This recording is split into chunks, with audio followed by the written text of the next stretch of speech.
Happy holidays, everybody, and welcome to the 2014 Gaming Outside My Comfort Zone Holiday Special! Hope everyone's holiday was super awesome. This episode features three top 5 lists made only from games played in 2014. So let's kick this off. Since every game I play on Gaming Outside My Comfort Zone is one that I would not normally play, I don't know if I'm going to like it or not. So here is my top 5 list of games I was surprised that I liked. Starting at number 5, Command & Conquer Red Alert 3. So this was my first real-time strategy game, and I was like, I don't know what this is, and I don't know how to play it. Then I saw there's a tutorial, and I'm like, awesome, I get to learn how to play this game. But then the tutorials were so long, we had to record a bunch of extra footage, and that annoyed me. So by the time I started playing the actual game, I was ready to put it on the train to Sucksville. What I didn't realize at the time was that the lengthy tutorials would actually help me play the game, and soon I was having fun.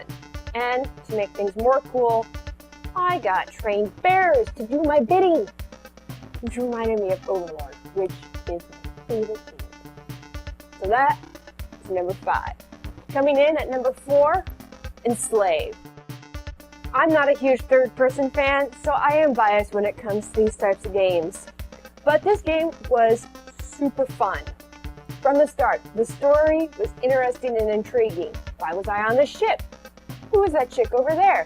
Is that voice Andy Serkis? Then you get released from your holding cell, and it's game on. Bit of sneaking, grab your weapons, it's time to start the beatdown. Climbing around on the outside of the ship to get to an escape pod was really fun, and it was super amusing to watch myself get killed by the Empire State Building. Fantastic. The game would show you different moves and combos as you went, but if you forgot them mid-play, it could lead to some frustration.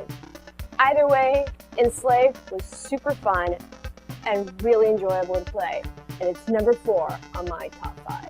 And coming in at number 3, Super Meat Boy. My turn?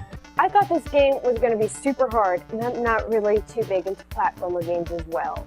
But I soon discovered that the learning curve was very gentle, and I enjoyed watching the death replays at the end as a reward. Having unlimited lives and Tyson playing with me made Super Meat Boy my number 3.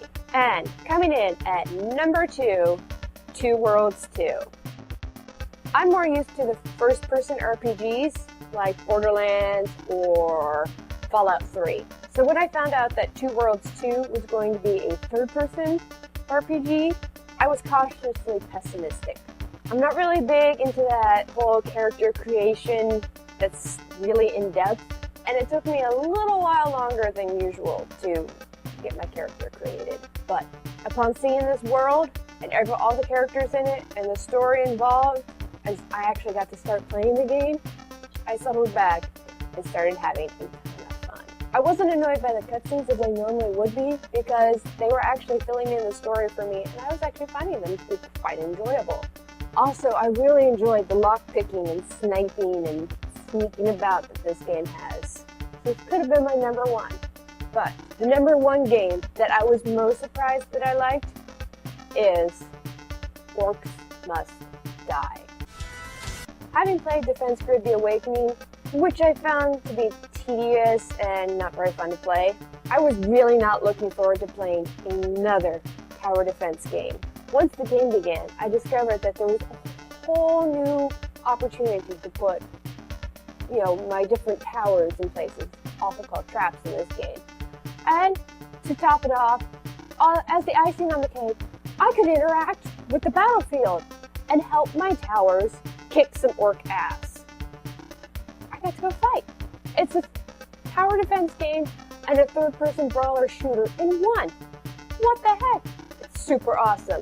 With the awesomeness of the towers and the cheesy funny lines he would say whenever he ended the level, and the unbelievable amount I've had shooting and slashing my way through this game created a recipe for a good time, giving this game the well-deserved spot of number 1 game I was most surprised I enjoyed, earning the Golden Crossbow Award. The next top 5 games are games that gave me a scare. This includes a jump scare, or the ever-growing feeling of dread, and the good old-fashioned monster horde. So starting off is Alone in the Dark at number 5. There was some suspense at the beginning with the whole amnesia thing, and having to blink for my character actually kind of made it a little freaky. The scare part of the scary scenes didn't last very long because I was pretty much trying to figure out how I could progress from one area to the next.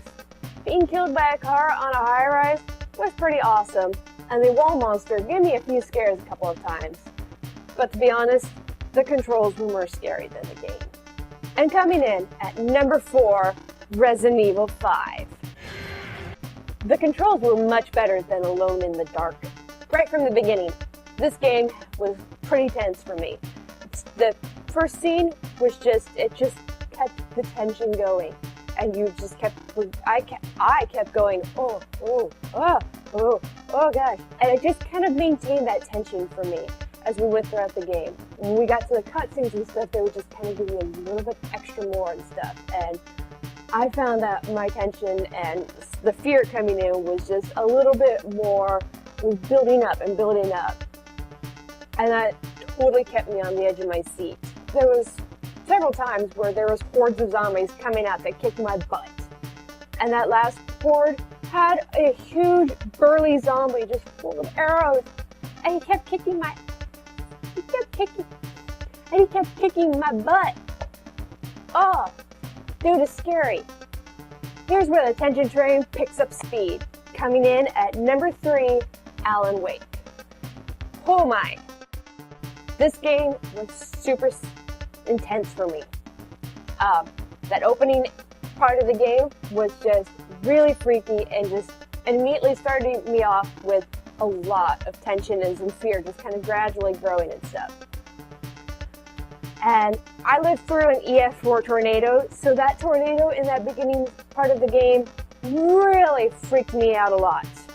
A lot. And at number 2, we have Singularity. I'm going to be very honest, I was not expecting this to be a scary game. I wasn't expecting monsters or anything. I just thought this would be, figure out why this stuff happened type of game. The creepy whispering and the flashbacks were beyond scary. And when a monster actually appeared, it was scream like a boss time. I seriously was not expecting monsters at all. But the game that came in at number 1 only had one monster, and that was enough.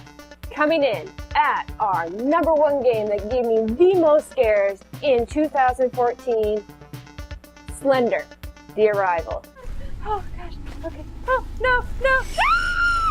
I've seen a lot of reaction videos of people playing the first Slender game, so I was already scared of Slender Man, giving him an unfair psychological advantage over me.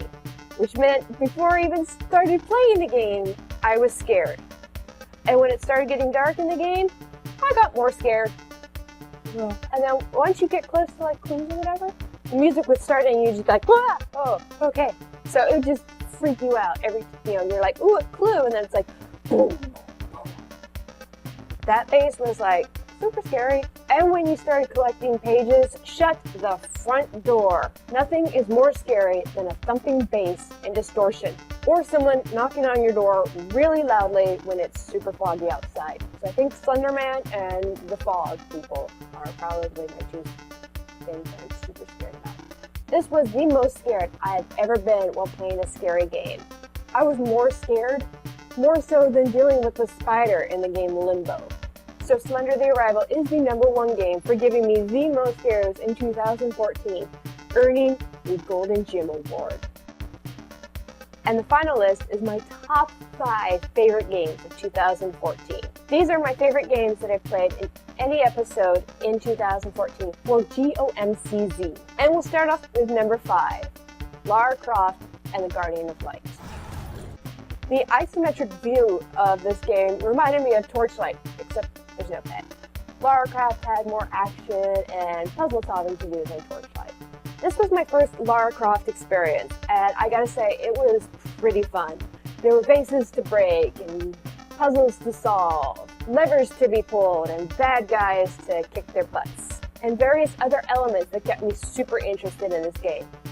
Plus, you have unlimited ammo, which was a huge, yay for me. At number 4, stacking. This game was super adorable.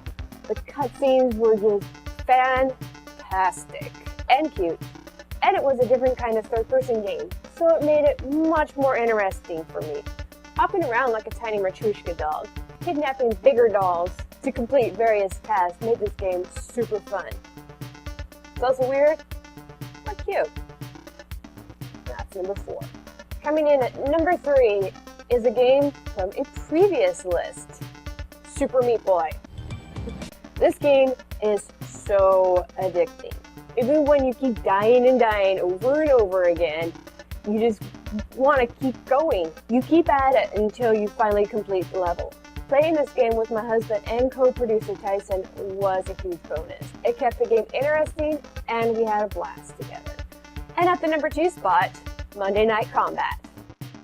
With the third-person tower defense formula of Orcs Must Die being a huge surprise, Monday Night Combat was a delightful variation. Crossbows are good, but lasers are better. There were RPG elements to this game, such as leveling up your character and your towers. Like Orcs Must Die, you could interact with the battlefield and help your towers kick some serious butt. And like Defense Grid, your opponents had a clear path that they followed, which helped you plan out how best to set up your towers and kick their butts. You also get an extremely burly, badass guy you need to defeat at the end, which was great when you killed him because he had a lot of loot on him. And this game was really, really close to being my number 1 game, but there's one game that beat it out. Finally, we come to the number 1 best game I played in 2014, Alice Madness Returns.